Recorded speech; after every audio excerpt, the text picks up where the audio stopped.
Isa na po tayo magluto ng aking isang baboy sa kamatis at sa krema.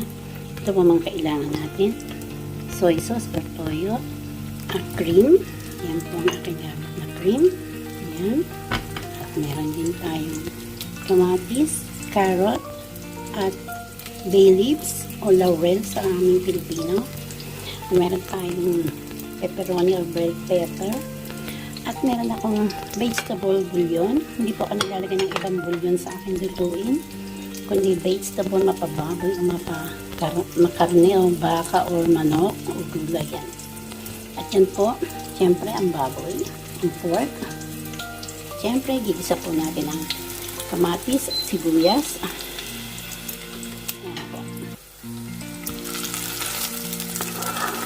Nag-brown na po siya. At isusunod po natin, siyempre, ang kamatis.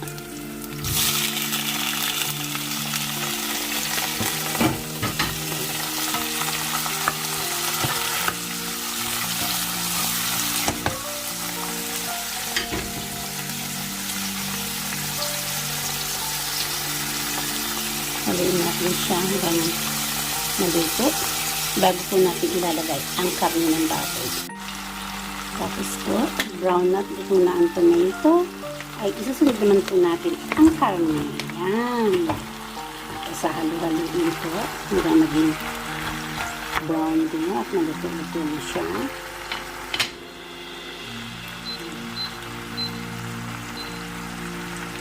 Haluin natin.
Lalagyan niyo po siya ng cream at toyo.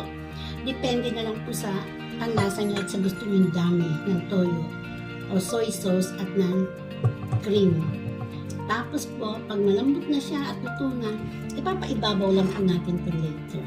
Tapos tapos na. Napakasimple lang po, diba? So, iwanan po natin siya hanggang sa lumambot at balikan natin yun. Hello! Ito po ang anak ko na siya nag-request ng lutong ginisa na yan. O, say hi na. Sana hello! Sana hindi ganyan. Favorite niya ang aking luto. Sana all. Sana all daw. Kaya gagaling lang mag-work. Ito ang kanyang request. Ang baboy daw na ginisa sa kamatis at sa krema.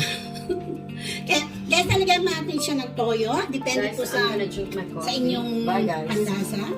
Yan. At ang krema po.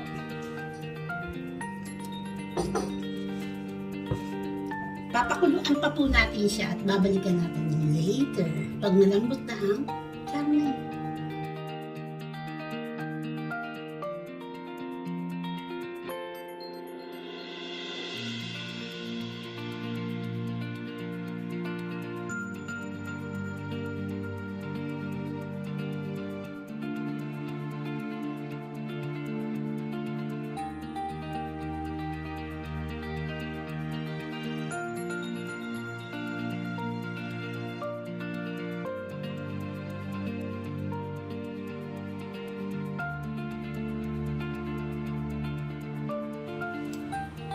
Ayan na po ang aking finished product ng aking isang baboy sa kamatis na meron syempre cream at saka toyo o soy sauce.